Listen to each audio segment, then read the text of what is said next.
talk about medicine in particular, I think one of the things that's really important to understand is that when we're dealing with medicine, we're dealing with a hierarchy. And I use the word hierarchy a lot when I'm talking.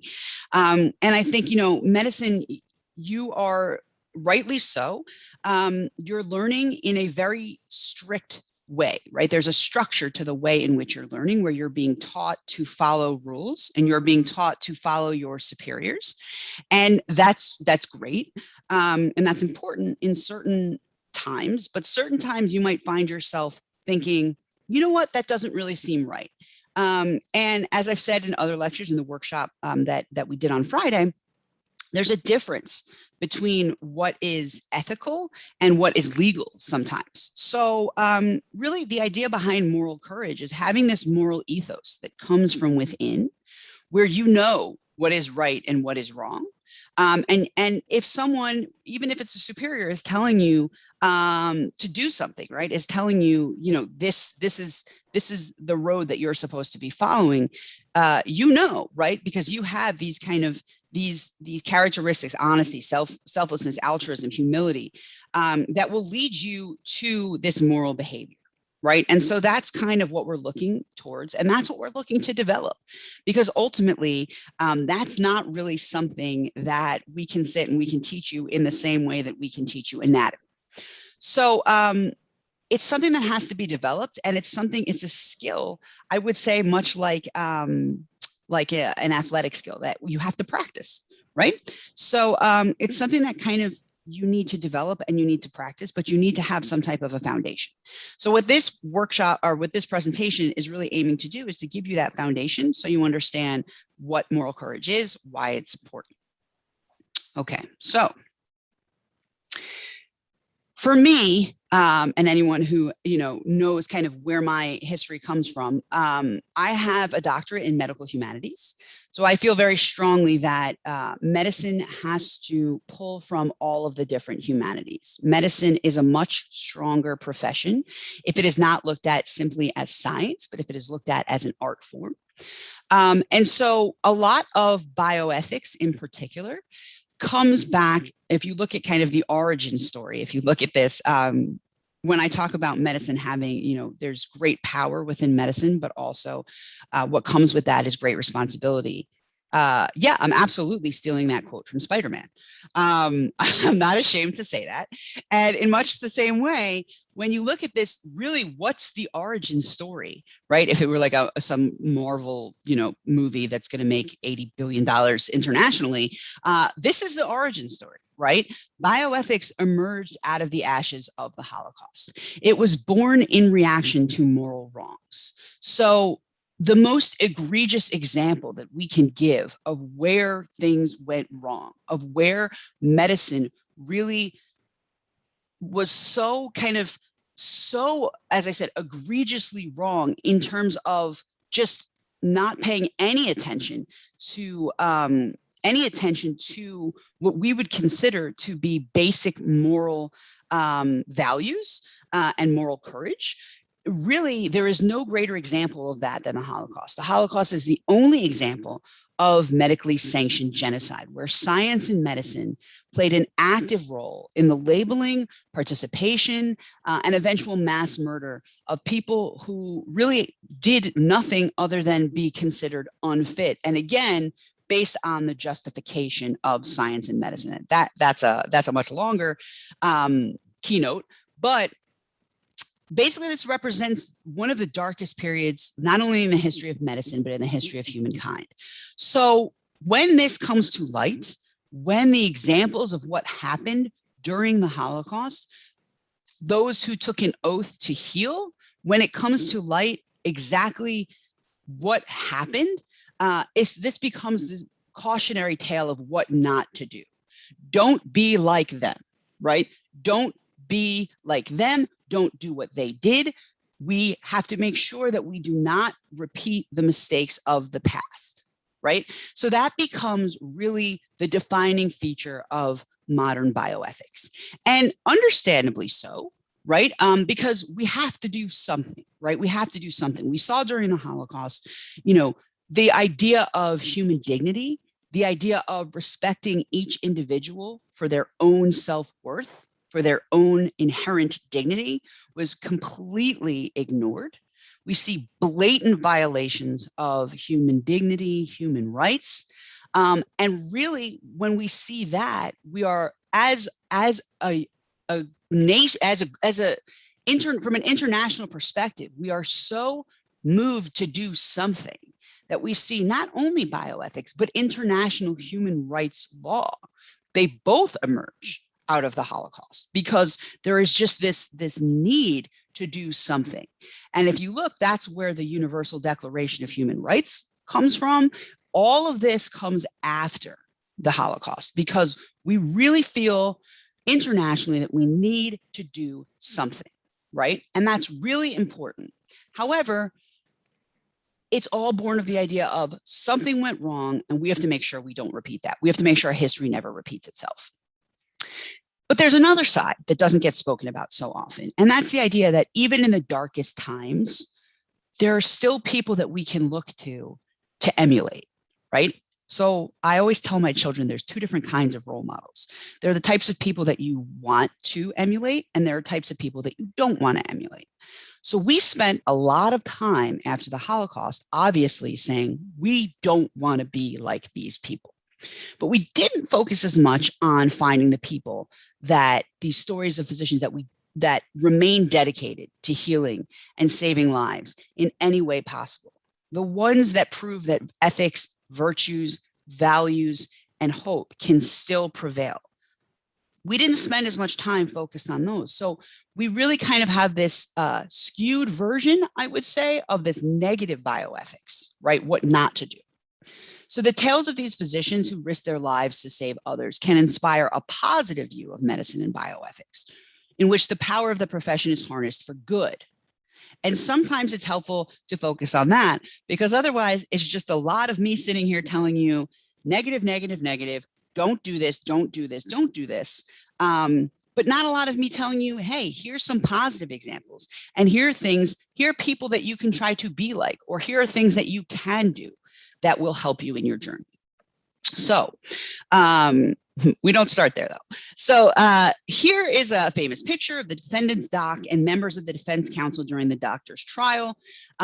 So the doctor's trial, after the Holocaust ends, we have the first ever, there's a military tribunal where doctors are placed on trial for their crimes against humanity that were committed in the name of medical science. Right? So they're charged with murders, tortures, and other atrocities committed in the name of medical science.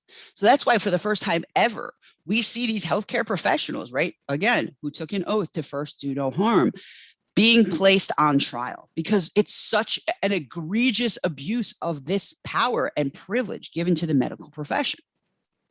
So I just want to point out that you can see that the start of the doctor's trial happened December 9th, 1946. So we're actually coming up on the 75th anniversary. Should have by the end of the day today a flyer for a program that we're doing, and I'm happy to send it.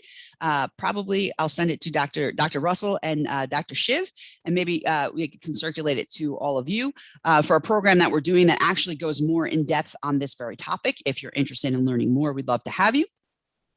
So during this trial, we have Andrew Ivy, who testifies for the prosecution in the doctor's trial. So he testifies on behalf of the Americans, and he says, had the profession taken a strong stand against the mass killing of sick Germans before the war, it is conceivable that the entire idea and technique of death factories for genocide would not have materialized. So basically, the Holocaust did not start with the idea of killing the Jews. The Holocaust started with the idea of killing the unfit. And that was considered to be those who were mentally unfit or those who were physically unfit. Those were the people that were targeted during the Holocaust. Those who were a burden on society, those who were bringing society down, those who, from a utilitarian perspective, were not benefiting society, and they were basically the future of society was not going to be strong because these people, they were reproducing in greater numbers. They were taking up more of the resources and they weren't giving anything back. They were lives unworthy of living. And again, doctors, people who are supposed to be helping the sick and the vulnerable, they got on board with this idea because of the scientific theory of eugenics and this idea that, yeah, we have the ability to create a better future. So if we have the ability to create a better future, then we should do this. We should create a better future. Just because we can does not always mean that we should. Again, that's something important. So this implies an inherent ethical responsibility on the part of the profession. The profession should have had a moral compass. They should have not allowed this to happen. This leads to the birth of modern bioethics right here. This leads to the birth of modern bioethics and the Nuremberg Code, because there's this idea of regulation and accountability, right? There's a need for the existence of legal and societal instruments to hold physicians accountable for unethical conduct. Prior to the Holocaust, physicians were really able to regulate themselves. For the most part, physicians were considered to be above other professions and were given the ability as such to regulate their own behavior. They were seen to be kind of, yeah, you know what? We don't really know what they do, right? There's other professions out there that like the general public feels like we could probably do that. Not physicians. The general public, for the most part, holds physicians on a platform above everybody else. And one of the benefits that goes along with that says, we're not going to interfere with what it is that you are doing. But then the Holocaust happens. And all of a sudden they go, wait a minute, you guys can't be trusted. You guys cannot be trusted to regulate yourselves. So governmental bodies come in, international governmental bodies, and that's really comes out of that trial, where instead of just saying guilty or innocent, we have the Nuremberg Code. That, again, is not usually the way that trials go down, right? Usually, it's just the judge rules, again, that the defendants are guilty or the defendants are innocent. But here they went beyond that, and they said, we are so unbelievably amazed that something like this was able to happen. We need to take a stronger regulatory stance. We can't trust you. We need to create this international system of checks and balances to incorporate this into the laws of various nations. And that is what the purpose of the Nuremberg Code was, to create these 10 commandments, right? Because it was 10 characteristics, or the Constitution, that of research ethics, right? That would really govern this research throughout the world, okay? Starting with the idea that the voluntary consent of the human subject is absolutely essential. Now, where does that come from? That is a direct response to the testimony from Nuremberg, where we hear that people were not there, obviously had no ability to consent to anything. There was no voluntary consent that was given. And because of that, this idea of autonomy in the form of mandatory informed consent rose above any other principle. And that is, I think, still to this day, where you see bioethics trending with this idea of autonomy above all else. But this is problematic because we have to be able to do research involving people who can't necessarily give voluntary consent, right? Vulnerable populations, children, psychiatric patients, emergency situations. So what happens? We develop other ethical codes that continue to respond to emerging crises, right? So everything that you're seeing, again, it's all this kind of reactive, responsive bioethics, where each code fixes something that was wrong with the code before, or responds to violations of ethics brought to light by the most recent scandal. Okay, so we see the Declaration of Helsinki that comes along and basically tries to fix what was wrong with the Nuremberg Code, where we have providing a mechanism for those who couldn't give voluntary informed consent by offering provisions for the consent of a legal guardian. Here in the United States, we then had the Belmont Report, which was published after the details of the Tuskegee syphilis study were publicized, right? And that emphasizes respect for persons, beneficence, and justice, because the Tuskegee syphilis study brought to light the fact that we were not doing that here in the United States. And then in 1982, you have the International Ethical Guidelines for Biomedical Research Involving Human Subjects, This was published basically in response to the rapid growth of international human subject research in developed and developing countries that were studying the AIDS epidemic, and emphasized justice and the need to ensure that those who are exposed to the risks of treatment benefit from the potential reward. So you can't have pharmaceutical companies coming in, going to developing countries and conducting experiments there, and then coming up with drugs and pricing them so high that people in those countries don't have access to those drugs. This is when we talk about negative bioethics, right? The idea, how could physicians who took an oath to heal transform into killers? How is this possible, right? This is a quote here. What kind of medical school trained someone like Joseph Mengele and his associates? So the idea here is that we're focusing on the complicity and the willingness of physicians, the abrogation of ethics, and the emphasis on societal and scientific progress over respect for the individual, okay? The result of that, of using kind of that as the foundation, is that you wind up with these codes of ethics and curricular studies that focus on prevention and avoidance of transgressions regarding the rights of patients. So they're focusing on why and how to do no harm.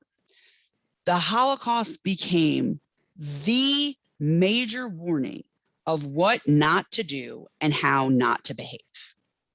Now, that's important. Don't get me wrong. Obviously, as I said, the Holocaust is the only example of medically sanctioned genocide. And it is, I would argue, probably, the standard of evil, right, that we have in the 20th century. I think we would be hard pressed to find something that we could really look to and say, really is more evil, particularly on behalf being perpetrated by medicine and science. So this is understandable. The problem is, right, it doesn't, as I said, really give you something that you can look to in a positive way in terms of positive role models. Medicine is a profession poised for dehumanization and bitterness, right? In order to do what you do, you have to be able to remove yourself a little bit. Otherwise, you would burn out within the first 2 years of practice, right? But at the same time, medicine, you can't be good at what you do if you don't have that humanism and you don't have that compassion.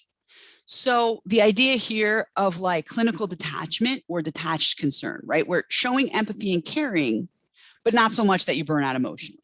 So it's like this fine line that you kind of have to balance, right? In order to be able to do the job. And also, quite frankly, in order to be able to take care of yourself. And I think that also that's something that we saw with COVID, right? COVID-19, so many physicians burned out from trying to do so much to help, right? Which is, again, I think an example of positive bioethics, but almost to the other extreme. So you have the Holocaust as an example of the struggle of the physician working in ghettos and concentration camps against death and towards life, right? There were physicians, plenty of physicians, who had been practicing in Germany and then were exiled and wound up in concentration camps or ghettos, but still tried to practice, to recover and maintain their identities as physicians and to find and express hope. So they maintained a deeply human connection, even in inhumane conditions. So one such example is Dr. Gisela Perl. She was a gynecologist and a director of a small hospital in Hungary, now Romania. In December 1943, she was visited by Dr. Capesius, a medical representative of IG Farber, and they discussed their mutual hatred of the Nazis. Dr. Capesius admired her wristwatch as he shook her hand before he left. 5 months later, Dr. Perl was recovering from a suicide attempt after she had been imprisoned in Auschwitz for 2 months. Dr. Capesius, in his new role at that point as commander of Auschwitz, came to visit her and said, "You're going to be the camp gynecologist. Don't worry about instruments. You won't have any. Your medical kit belongs to me now, along with that unusual wristwatch I admired. You can go." Dr. Perl worked with a medical team of other prisoners, including 5 physicians and 4 nurses, and supervised the hospital for 32,000 Roma and Jewish women. There were no beds, no bandages, no medications, and no anesthesia under the direct control and supervision of a Nazi physician. Pregnancy and abortion were punishable by death. Why? Because these were Jewish and Roma women, so they were unfit. They were not supposed to reproduce. Dr. Pearl used the infirmary to hide pregnant women, saying they had pneumonia, while secretly performing abortions in the barracks at night to save their lives. She risked her own life to save the lives of these women. So what is her legacy? Now, traditional Jewish law states that aborting a fetus in order to save the life of the mother is permitted. So her quote, "Every time when kneeling down in the mud to perform a delivery without instruments, without water, without the most elementary requirements of hygiene, I prayed to God to help me save the mother. Every one of these women recovered and was able to work." She not only saved their life, she comforted them and reassured them that one day when the Holocaust was over, these women would be able to have children in a free world. She wound up surviving Auschwitz. She went on to practice OBGYN at Mount Sinai Hospital in New York City, which is a fantastic hospital and delivers wonderful babies. I have one niece and one nephew who were born at Mount Sinai Hospital. She delivered over 3,000 babies. And before each delivery, she would pray, "God, you owe me a life, a living baby."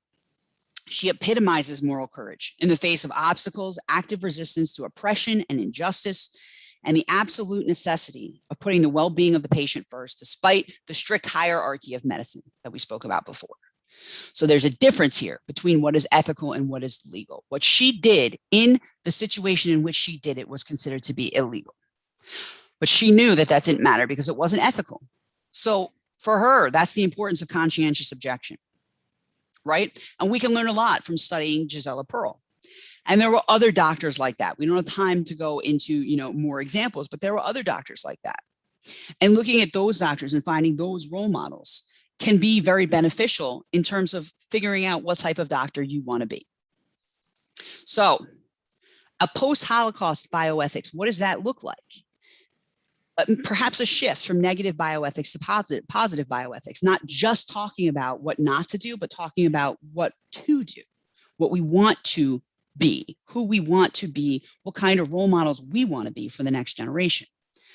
The intersection of the personal and professional. How do you find the balance between your doctor self and your true self, right? When we talked before about the idea to you have to be a little bit removed, but also you want to inject some of yourself into what it is that you're doing, right? So the nature of virtue is that it has something to say about ethics for all situations. Virtue transcends a particular ethically charged moment. It is the embodiment of ethics, not fundamentally about this or that action or choice. So Gisela Pearl displayed virtue, right? She didn't change who she was or how she acted depending on her situation. COVID-19 is the same thing, right? We want to avoid catastrophe ethics. We have a system of ethics that's in place. We have a moral ethos that guides us. That doesn't change situationally. That needs to guide us, regardless of whatever those outside forces are: economic, professional gain, financial. That system of ethics, that core moral ethos is what needs to be at the heart of who we are. And I would say who we are as people, not just who we are professionally. And so even though that example of Gisela Pearl seems extreme, there are common ethical lessons we can learn. The idea to me, right? The Holocaust was an example of the dehumanization of medicine. That is what allowed for this medically sanctioned genocide. So what do we need to do today? We need to rehumanize medicine. The goal of medicine, right? This saying that we hear so often: cure sometimes, relieve often, comfort always. Allow the physician to ask questions if something doesn't seem right, to respectfully disagree. And I would say, honestly, this is something we are missing too much of in this world in general. To stand up and speak out against injustice or discrimination of any kind and in any form without fear of penalty or backlash. Obviously, in Nazi Germany, that was not something that, was permitted. It has to be permitted. This respectful exchange of ideas has to be permitted. I think it's so important in higher education, medical education, and even I would say political discourse. We don't see that. We just see people yelling at each other, right? Only then will the health and well-being of both the patient and the physician be respected and protected. Even in terms of figuring out, the diagnosis and a treatment plan, we need to be able to exchange ideas in a respectful manner. In a post-Holocaust world, in which political, economic, and social forces are increasingly encroaching on moral decision-making within medicine. So even look at that in terms of like here in the United States, we have, insurance companies. Insurance companies dictate, the treatment. Well, you can't do that because it costs too much and we're not going to cover it. We must use the Holocaust, even though it seems like an extreme example, we need to learn those lessons and we need to be able to practically apply them. So if we use the Holocaust as the historical framework to build a new paradigm that emphasizes rehumanization and human dignity as the foundation on which we are building this medical practice, these concepts for which we want to use to kind of as the role models for how we want to teach medicine, for how we want to teach I would say human dignity, and just in general for how we want to teach what it means to be human in society. So with that, I will end my presentation and I will say thank you all for being here. Does anyone have any questions, comments? I'm trying to keep to the time. Questions, comments, concerns?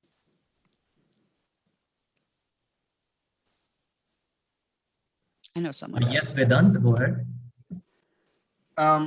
First of all, Dr. Stacey, I would love to say that I'm a big fan of yours. I first encountered a lecture of yours at the bioethics course in the 18th cohort, where you taught about human dignity.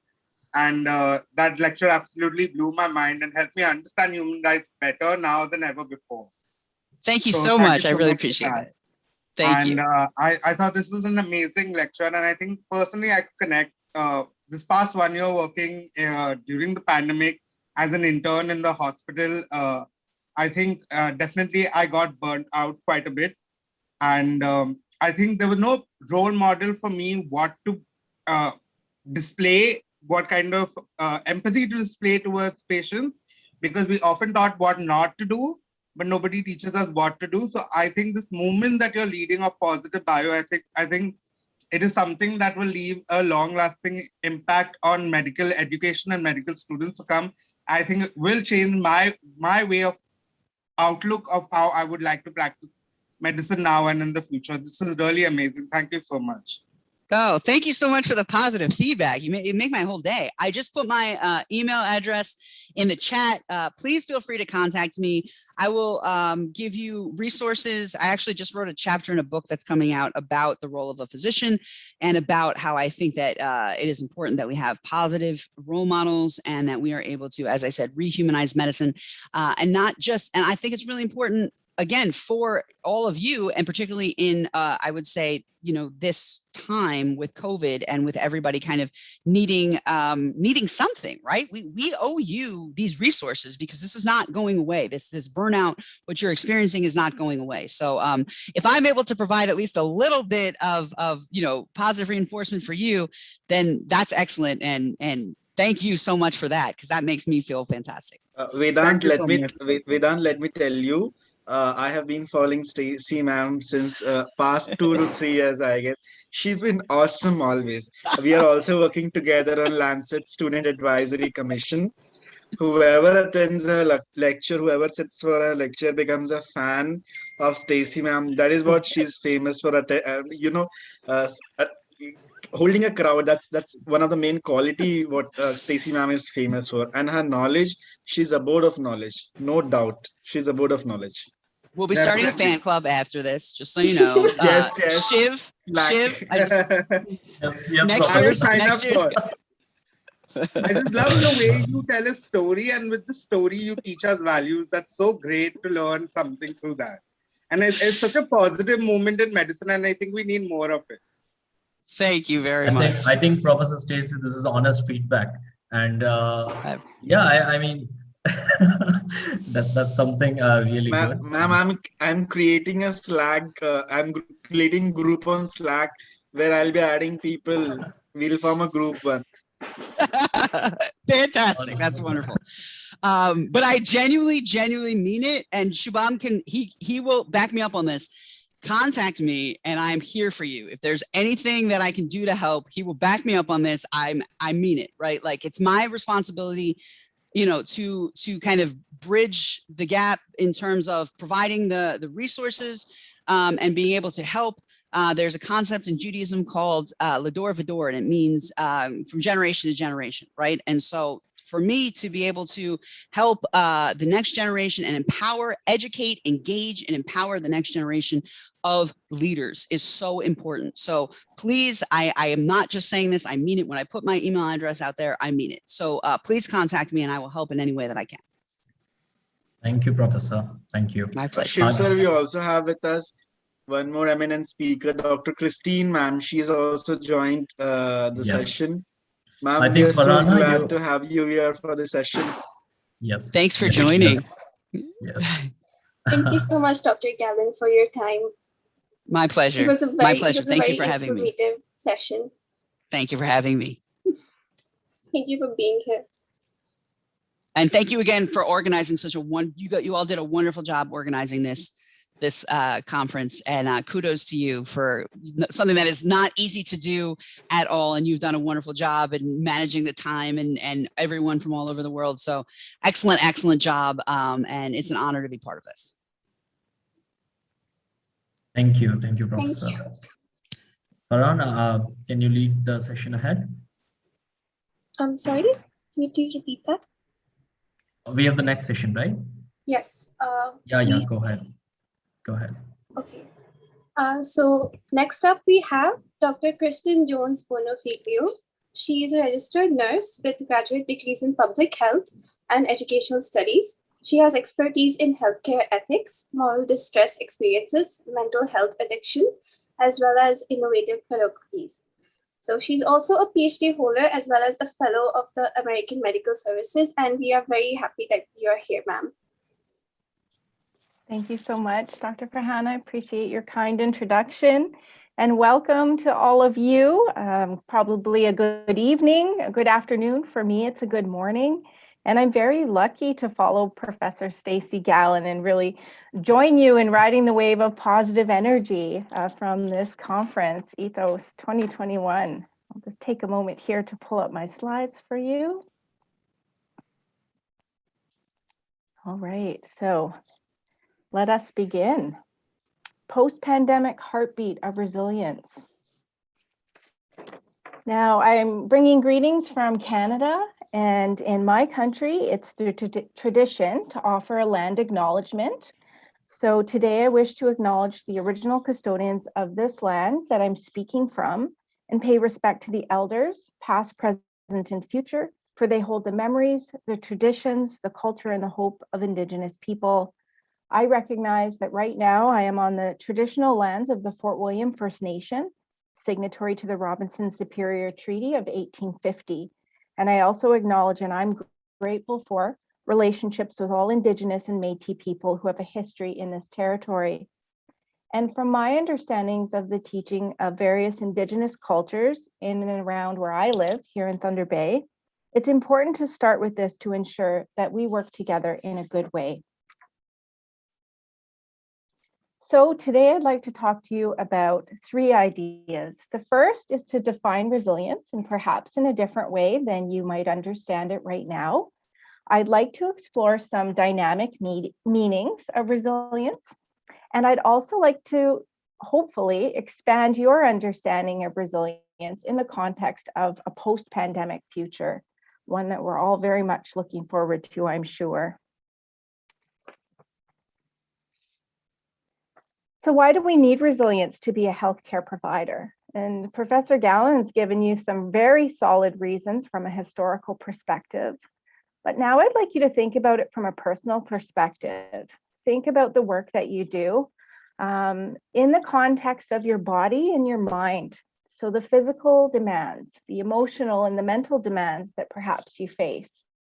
Some of you may have been able to attend the workshop that I did on moral distress, when you know what to do, but you're unable to act.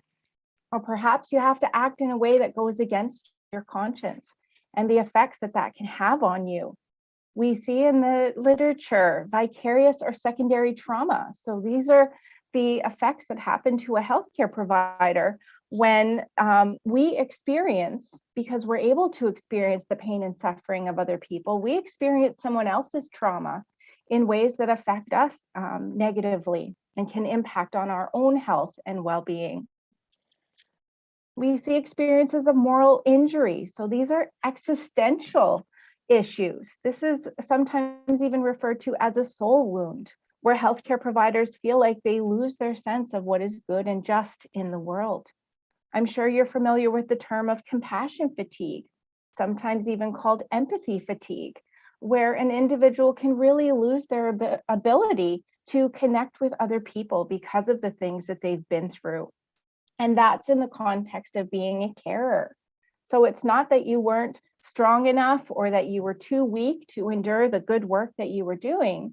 It's because you're a human being. And as a human being, that's a human reaction to very difficult experiences.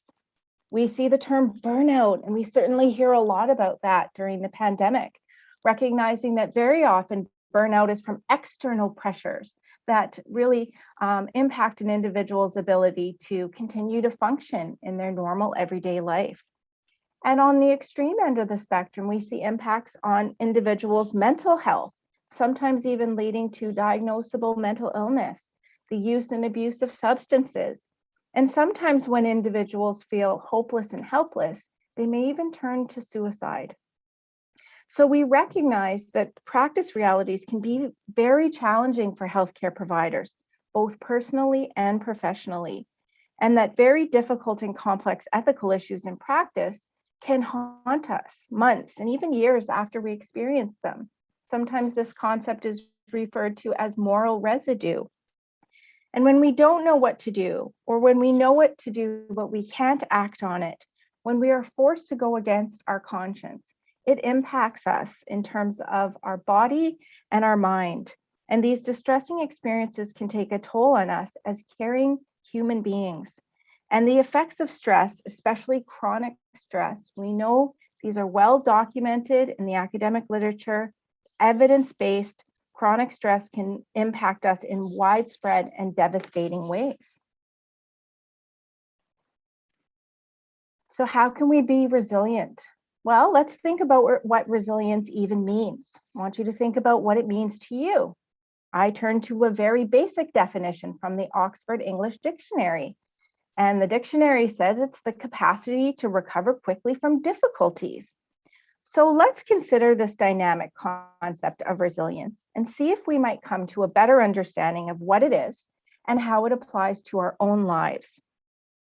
As my dad would say about this picture, this guy is as tough as nails. So we could think about resilience in the context of toughness. So is resilience all about strength? Is that all it's about? Surely this is uncommon. I certainly don't look like this individual. Do you? So when I think about resilience, I ask myself, what does Professor George Bonanno say about resilience? Now, George A. Bonanno is an American professor of clinical psychology at Columbia University. And he is actually responsible for introducing a very controversial idea about resilience that I personally love very much. And his idea of resilience really links to the study of loss and trauma. And he is known as a pioneering researcher in the field of bereavement and trauma. And his groundbreaking work has identified resilience as the core experience of most people who experience trauma. Now, some people might think, well, the core experience of people who experience trauma is PTSD, but it's actually resilience. Now, according to Professor Bonanno, resilience is the ability of individuals who are exposed to a highly disruptive event, or at least potentially highly disruptive, because we all are impacted by experiences differently. He says that it's the ability of individuals exposed to a potentially highly disruptive event to maintain both their healthy psychological and healthy physical functioning and their capacity for positive emotions. So now we're adding more to the picture. It's not just the body, it's not just those muscles, but it's also the mind. It's the body and the mind. So how might we conceptualize and better understand this dynamic concept called resilience? Well, I'd like to explore this with you using 4 different metaphors. The first metaphor, resilience is the ability to hold on tightly. Does this resonate for you? Perhaps you'd like to use the reaction buttons at the bottom of your screen. Thumbs up if this resonates for you. Maybe a heart, maybe some clapping. Is this the resilience that you know, that you found the capacity to use? So this metaphor considers determination and grit, the ability to hold on tightly.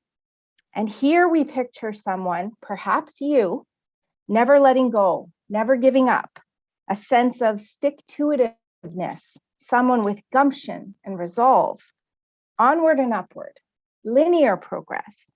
And perhaps you can recall a circumstance where you experienced this type of resilience. I saw a few thumbs up there. So this is ringing a bell for folks in our virtual audience here today. However, I would encourage you that this is not the whole story of resilience. This metaphor doesn't work for everyone. Our second metaphor, resilience is the ability to flex and bend. Perhaps you'd like to use your reaction button if this resonates for you. Is this the resilience that you've come to know and use in your difficult experiences, personally or professionally? And you can choose more than one metaphor, so that's okay too. In the second metaphor, resilience is described with an adaptive response, flexing and bending, sometimes stretching like an elastic, maybe bending like a palm tree in a storm. And when the storm has passed, perhaps there is a new shape. The elastic cannot resume its former shape. Perhaps there's some growth, some change that occurs. If you attended my workshop the other day, you would have heard the term post-traumatic growth. Perhaps it is an iterative process, like a circle, allowing us to grow from the inside out as we learn and develop new capacities to respond. Maybe you've experienced this. I saw a couple of thumbs up. You moved, you stretched, you adapted because you needed to, and you found a way to do it. Yes, many of you know this type of resilience very well. But what if the burden is too heavy? It's too much. If you hold on tightly, you would become tired, even exhausted. If you flexed and you bent too much, you might break. Then what would resilience look like to you? Our third metaphor, resilience is letting go. Think of the situation of a cup full of water that was running over. Could resilience be about an opportunity to let go? If you recognize this for yourself, thumbs up, maybe a heart emoji. Is this what resilience looks like in your life and in your practice? Could resilience be about releasing what we no longer need, or letting go of the things that weren't ours to carry? Maybe they weren't ours to carry from the beginning, and maybe they're just not ours to carry anymore. We don't have to let it all go, but maybe some, maybe just a little, just enough, a lighter burden so that we can keep going, so that our attention and focus can be on the journey, and that we're not thinking of resilience as a destination only. And it's really in recognizing that we may have to lose something that we could be able to gain. We can learn to cope with the grief and the loss. After all, it's a very real part of our lives, even though we don't like to think about that. We don't like to acknowledge it. Very often we don't like to talk about it. But we can heal, and we can go on with a lightness that wasn't possible before, in a way that we could never have previously anticipated. So yes, resilience can be all of these things. It can be hanging on tightly. It can be bending and flexing. And it can be about letting go as needed. And that's why I said you could choose more than one, because maybe you're familiar with all of these concepts of resilience. Because resilience is a response. It can be unique, it can be dynamic, it can be unexpected, but it's part of our capacity as human beings. Remember, Professor Bonanno said it's the rule not the exception to the rule. And in fact, we see resilience in nature. And if we're looking, we can always find it in ourselves, and we can find it in others, sometimes in unexpected places. And a lot of times, healthcare providers fail to see resilience in their patients or the families that they're caring for. And I would encourage you to look deeper, look for resilience in different and unexpected ways. So this brings us to the fourth metaphor, the final metaphor for you to consider. And perhaps it is a bit unexpected. What about resilience as a heartbeat?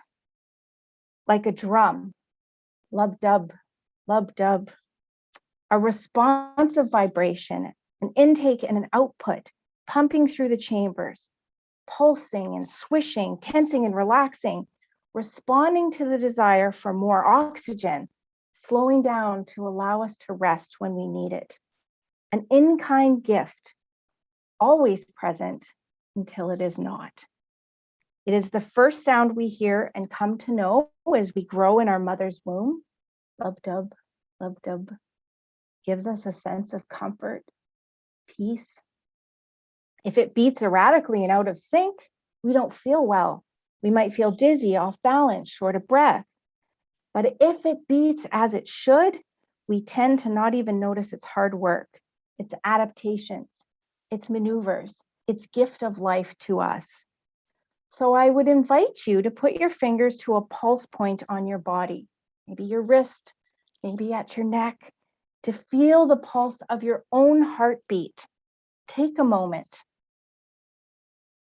And as you feel that strength, your strength, remember what Professor Bonanno said, that resilience is the rule and not the exception to the rule.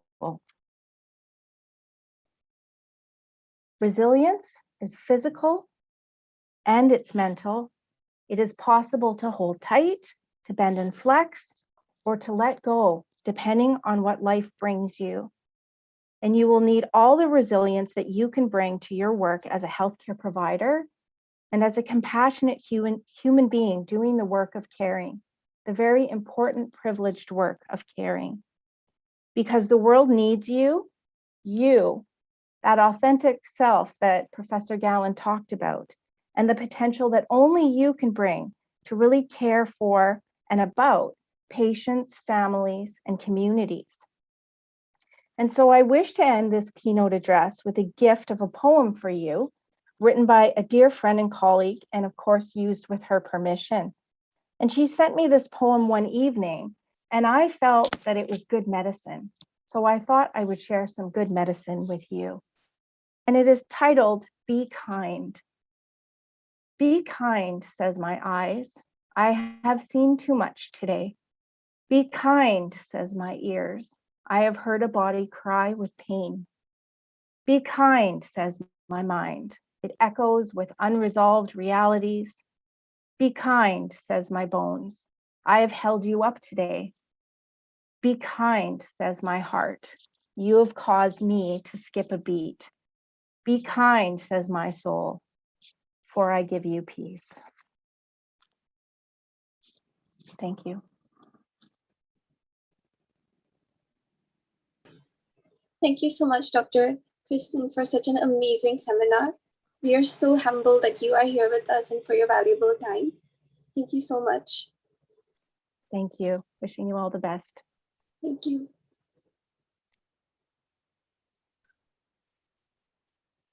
Or does anyone have any questions?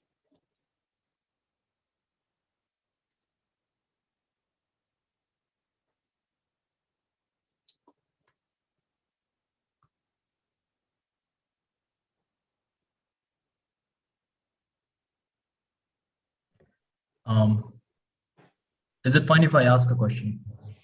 Yes, please, sir. Okay. So, Professor, I was listening to your session, and you talked about resilience, right? And during the pandemic, a lot of focus was there on building up community resilience against misinformation. So, a lot of infodemic was going on, as WHO said. There's lots of infodemic going on, and we were trying to fight this infodemic with community resilience. So what do you think could be the strategies that the community can, implement to make sure that they are resilient as a society, as a community against such issues? Thank you for your question. I think that's a really important question, not only for right now, but also for moving forward. And I think your question connects a little bit to what Professor Gallen was saying about paying attention to the past and doing better in the future in a positive way. And that's being resilient. So I think that right now, we shouldn't wait till the pandemic is completely gone from our midst. But right now, we need to be looking at the mistakes that were made, the ways that we could do better. If we look back to the SARS epidemic, we see an incredible amount of recommendations that came out of those experiences, but they were really never followed up on. So I really hope that we don't make that same mistake again, that we look at all the different ways that we can do better and we will do better moving forward, and we start to implement those things right now. And you give an excellent example of that. You know, how can we manage the information and the communication during a global crisis? There are definitely lessons we can learn moving forward in order for us to be more responsive, more resilient, to work together in better ways. But for some reason, I think there's a human tendency when a crisis is averted to say, okay, thank goodness that is over. Let's just go back to the way things were and not think about it again. So I think this idea of resilience and also this idea of solidarity and that we've heard throughout the conference, these are important opportunities for us to pay attention to so that when we know better, we do better moving forward. Just my own experience as a nurse, as a healthcare provider and an educator, I'm still learning about all the different nuances that are part of resilience. Human beings can be resilient in very unexpected ways. And so I think we need to take this opportunity to really reflect, to learn our lessons from the pandemic, and hopefully make positive changes moving forward. But that's going to take leadership from people like yourselves to not forget and to do better moving forward. So thank you for your question. Thank you, Professor. Thank you so much. I'd just like to remind everyone that if you cannot access your camera or your microphone, you can leave your questions in the chat box. So does anyone have any questions? Please feel free to leave them in the chat box. In the meanwhile, ma'am, I would like to ask you, what is your personal opinion on how to battle burnouts? Because I think as healthcare workers, we've been facing a lot of burnouts recently. So I would like to know your opinion. Certainly. So I'm asked that question quite often. So I actually have an answer fairly ready. I think of it in three ways. So the first thing links to, I very much believe in relational practice and connection with other people. So I would say to think about who your support people are, whether that's your colleagues, whether that's your friends and family, whether that's a professional counselor that you might turn to. We know in healthcare that when our patients are isolated, when they don't have any support networks, those are the individuals who are most at risk. And the same thing applies to us as human beings. So we need to really think about who our supports, our resources are. We need to think about that when we're not in crisis, because when we are in crisis, it's really hard to remember that you have people that you can turn to. And when you feel alone, that's when you're most apt to feel helpless and hopeless. So have your resources and connections at the ready for when you need them. And remember, this is not just about you needing something from someone else. People will need something from you as well. It's a give and take. The second thing is an opportunity to find your voice. And your voice can be heard in all kinds of different ways. And when you look at all of the experiences that have been shared during the pandemic from healthcare providers, One of the key things that frustrated people the most, made them the most angry, that led to them feeling sometimes numb, that they couldn't even keep going, was the fact that their voices weren't heard. They knew what needed to happen, but nobody was listening to those frontline healthcare providers. So think about ways that your voice can be heard, whether that's through a professional organization, whether that's through a group like this one, where all of the medical students come together. Think about ways that your voice can be heard, and know that every situation is not going to allow your voice to be heard, right? We have to choose our battles. We have to look at issues of power, and we have to recognize that there are different times when our voice cannot be heard, but we need to keep trying and looking for venues where we can make a small difference and not give up on that piece. Because when we give up on making positive change and trying to make a difference, that's when we really lose that, that flame of passion for the work that we do. And the last thing I would say, and nobody likes this, is the self-care piece. We always talk to patients and families about self-care, physical and mental, but we don't want to do it for ourselves as healthcare providers. Or maybe you do. Maybe the next generation is all over this, and I hope that's true. But I know it's something that I struggle with every single day. And the important thing, I think, is with the self-care piece. Sometimes people get really angry when I say self-care, because they'll say, you know what, it doesn't matter how much yoga I do. If the healthcare system is broken, if my workplace is stressing me out, it's not really about me doing yoga. But what it is important with the self-care piece is that, one, you have something that you can do, right? You're not just sitting there waiting for something to change, and maybe it's not going to happen soon enough. This is your part that you can play to take good care of you, to keep yourself as strong and as healthy as you possibly can. And the other piece with that is that you owe that to yourself, to the people who love you, and to the patients and families that you look after, to put yourself first, which I think is a newer concept. It's something I definitely wasn't taught in nursing school. I was always taught put the patient first.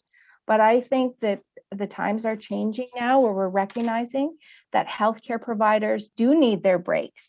They do need to eat lunch. And we do need to have that work-life balance and use your voice to advocate for those opportunities. And perhaps when you're choosing work, once you've graduated, when you're choosing a career path and an organization to be part of, you're going to ask questions around whether or not that healthcare organization will support you to have work-life balance and to take care of yourself, because that's what you're going to need moving forward. So those are my 3 tips. Thank you. So much. I loved hearing your insight on this. So does anyone have any questions?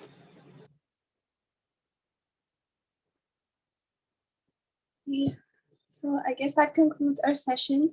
Thank you, Dr. Kristen. We are so happy that you are here with us, and we hope to see you soon again.